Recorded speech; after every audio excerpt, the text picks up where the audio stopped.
So as I head out today on this beautiful Saturday morning to go get my crazy hair straightened out for my show tonight, I'm thinking about, this word is coming to mind as I drive, so I thought I'd put some thought into it. It certainly is a word that I have thought about many times before, and it was only because of the opposite meaning of that word that I actually was brought to that word, which is freedom. And freedom is a funny thing. It's the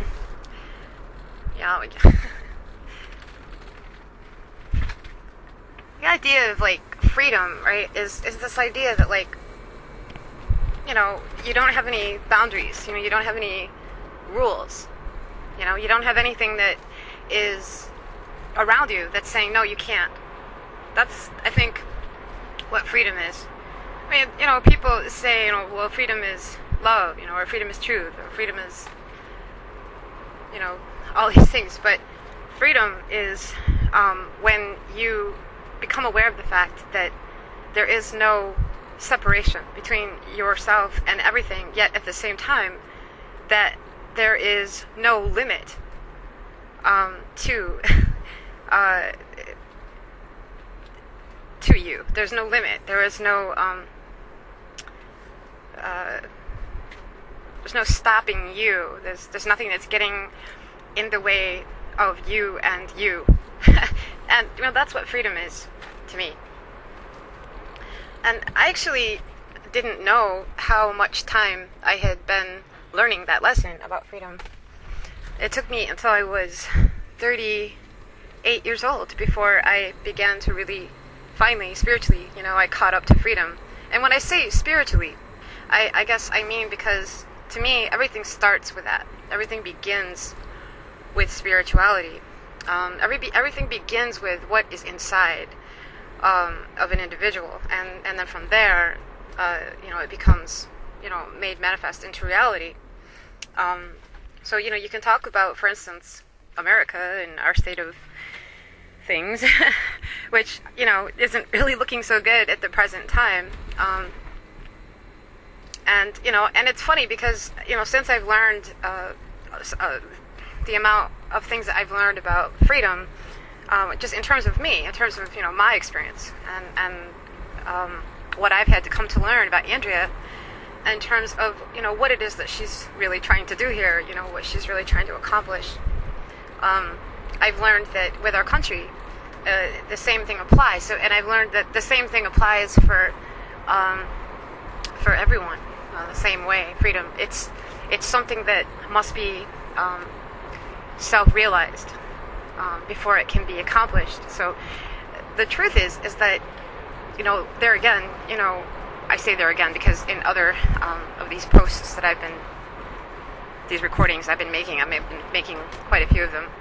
I've been talking quite a lot about the ego, which, don't get me wrong, I'm not some kind of a psychological expert in ego, and I'm definitely not a Buddhist monk or even close to it. I don't have some kind of off-the-wall knowledge, about the ego, and, I haven't read, all these books on Sufism or whatever, but I get it, nevertheless. I haven't really had to read a lot of things because I get it. And the reason why I get ego is because I had to, clash with my own, and that's how I was able to learn ego. So for me, most everything that I have learned while I've been here in this life, I've had to learn by experience. Much of it, I think, as I look back on it, I realize now that I always knew it. It was inside of me, but I had to go through these experiences to kind of reawaken myself to what I already knew, to become reacclimated, and to test, for instance, my own truth, to test what I already know to be the truth. So these experiences came along that just kind of brought all that back to the light for me, and through both bad experiences and good experiences, I learned about the ego. So, and because I began to learn more and more that as I delved into areas of God and myself and us and all living things, and and as I really began to as the secrets began to reveal themselves to me about this whole story of us, I began to realize that there's a significant difference. Eventually, I began to discover this. It was not something I discovered at first, but I eventually did. But I eventually saw that our ego, is the thing that is getting in the way of most all of our progress.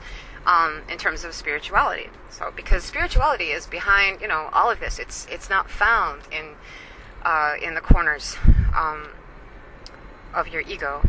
It's not found in those pockets. Ego is something that we've created, and it could be argued that something that fits the likeness of the devil himself, would have created the ego. The idea of thought and the idea of that.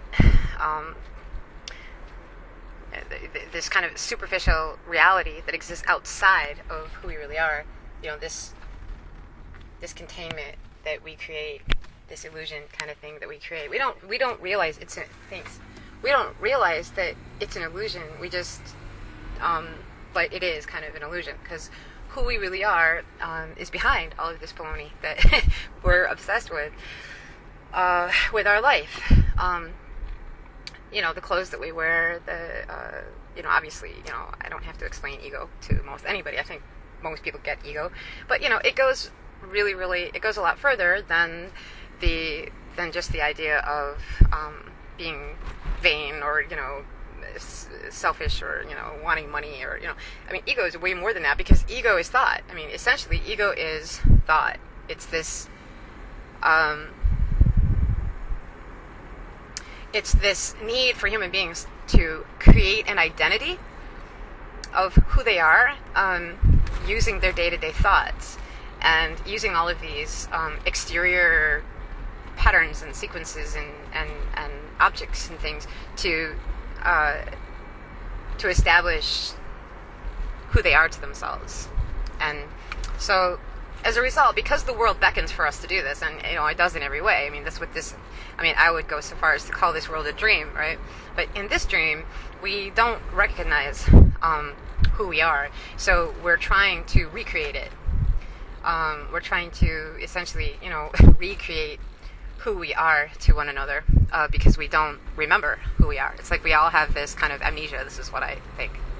So ego is just this thing that I've come to learn is what's behind so many of my personal problems, and it's really, really bad. It's like I never would have thought that I was an egotistical person, so it was like the last thing that I think that I learned, because ego is something that you just automatically assume. Ego means to be proud or vain, and I certainly was not proud and vain. I wasn't like walking around like, oh, I'm better than everybody, So I didn't think I had an ego problem, but I do. Everybody has an ego problem because we all have one. We all have egos, and those egos can do, some good and bad things. But unfortunately, most of the time, it kind of does bad things, because ego is kind of like that artificial version. It's like the robot version of who we really are, and it's not, it's not reality at all. So as far as freedom, I guess I'll just start by saying that freedom is behind that. It's behind all those things. It's when you're able to break past those egos, those things that you have created about yourself, and get to at least even get a glimpse, right? Even catch a glimpse of the real you. And I think that, once you start to catch a glimpse of the real you, and the only way you're going to do that is if you are seeking you, like truly seeking you, by giving yourself the freedom to find you. And this is the whole catch of it. So we're kind of stuck in this slavery cycle, and our minds, are conditioned to believe all kinds of things. And it's not just that our minds are conditioned by other people. I understand that a lot of people have caught on to this brainwashing idea, that we're all being brainwashed and everything.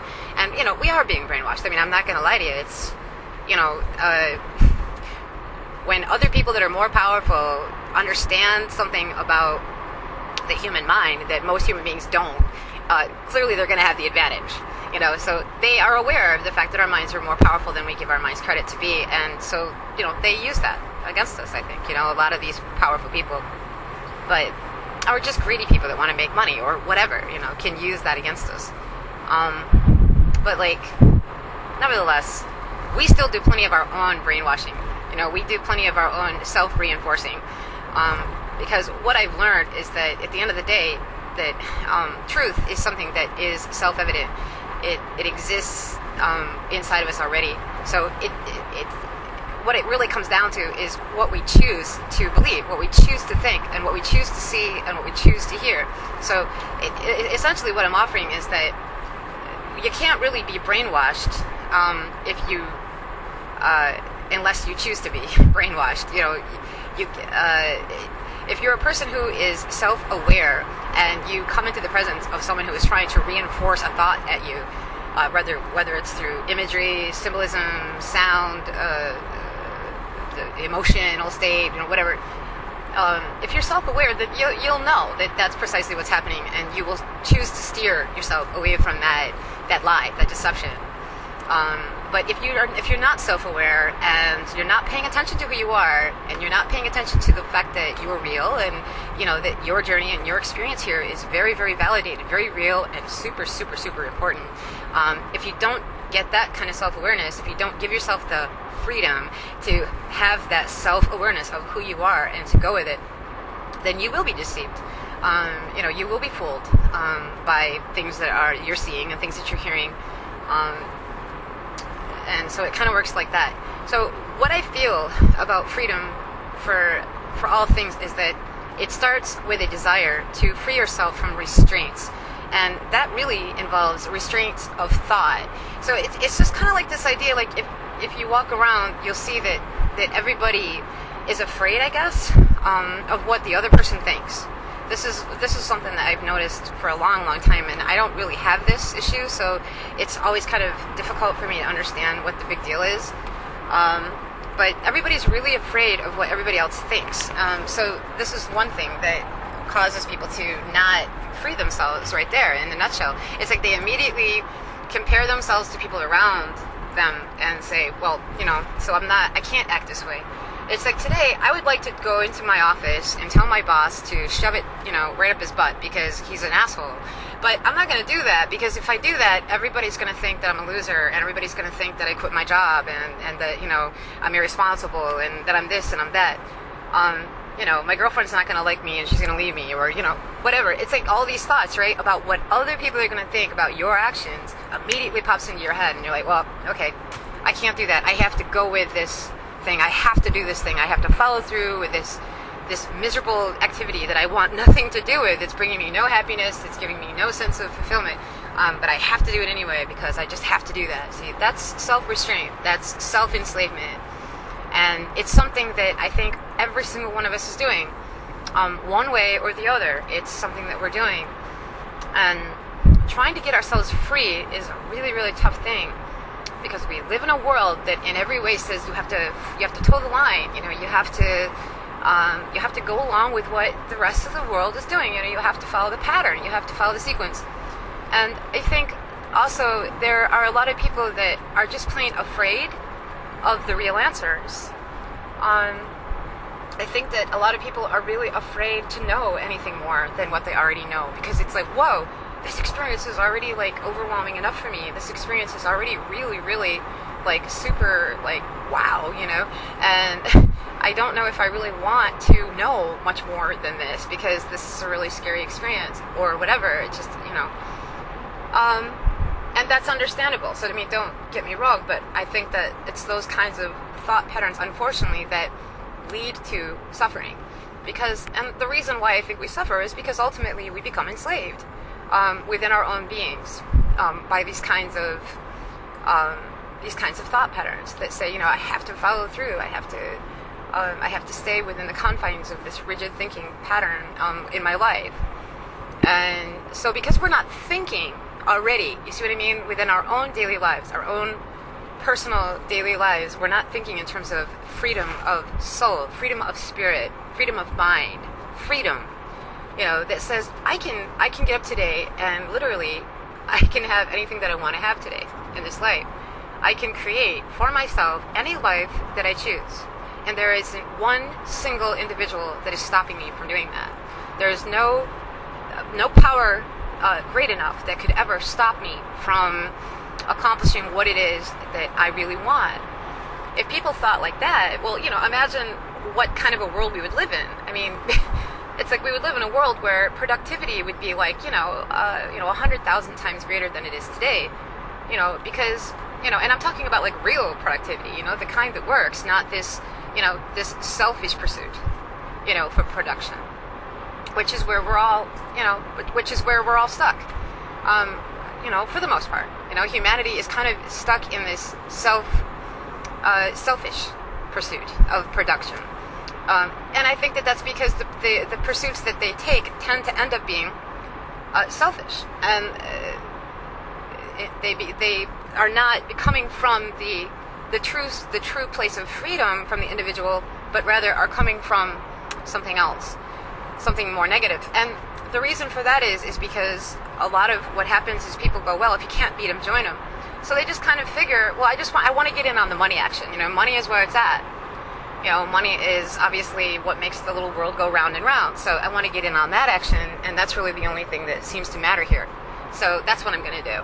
And so in that way, their focus becomes really powerful, but it's not coming from a free place. Because if that individual was coming from a free place, that person wouldn't feel that money was the answer to begin with. So it's that person, if that person was free, that person wouldn't care about money. That person would say, screw society, screw society and screw their rules and screw this idea that, I have to have money in order to be happy. No, I don't. I can create whatever I want out of my life. It's completely and entirely 100% up to me. And see, that's freedom, when someone is pursuing something from a free place. So that's the kind of, I guess that's the freedom speech. I'm just now getting close to where my destination is, so I'll close in saying that, so when it comes to matters of freedom, I think it really all begins with what's inside of us. And I'm not saying that there's any easy answers to this, because it's not an easy answer. It's, and at no point in time do I try to ever suggest that it is an easy thing. But there again, then again, nothing worth knowing is ever learned in an easy way. So this is what I think is the bottom line of all of it, is that, we have to go through difficult things a lot of times as human beings in order to really learn what we need to learn.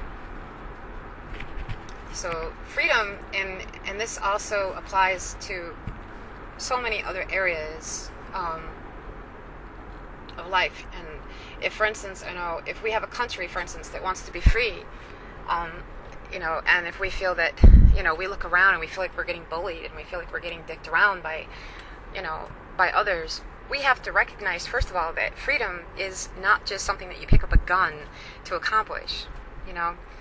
Freedom is a lot more than that. And, freedom is something that starts inside you, inside your heart and inside your head. And it's not just a concept. It's everything. The idea that as human beings, we are born free. We hold these truths to be self-evident. Does that sound familiar? Self-evident. We hold these truths to be self-evident, is what they said, our forefathers, which is to mean that, as human beings, we know that already on some level that freedom is owed to us. We have a right to be free. We have a right to live our lives the way we want to live our lives, not the way someone else is telling us to live our lives. But it's something that you have to really feel, and you have to embrace about yourself, I think, before you can go out there and expect others to embrace it. And consider the possibility that we create the reality, that we live in. And if that is the case, then that means that if we are becoming enslaved by others, it is because within inside of us, we must feel a sense of enslavement that is creating that reality, slowly but surely. As we begin to lose faith in ourselves, and as we begin to pay less and less attention to the validity of who we are, and as we begin to fall deeper and deeper and deeper into a pit of slavery, we are essentially enslaving ourselves in every way in our lives. It's reflecting, see, in our lives. And I really, really suck at parallel parking. So I'm going to end this now. But just to say that my final point being that there were a few presidents who addressed this issue, and with freedom in the country and all that. But Jimmy Carter, I think, said it best because he called it a crisis in confidence, and I really have to agree with him there. So look that up sometime. Just type up YouTube and look up Jimmy Carter crisis in confidence and check it out, because he'll explain that this is what he thinks. He already seems to recognize on some level that whatever is going on with our country, it's a problem that begins with us as a people. It begins with what we believe about ourselves. And it's probably one of the most profound things I've ever heard a president say. So, okay, peace to y'all. Over now. Bye.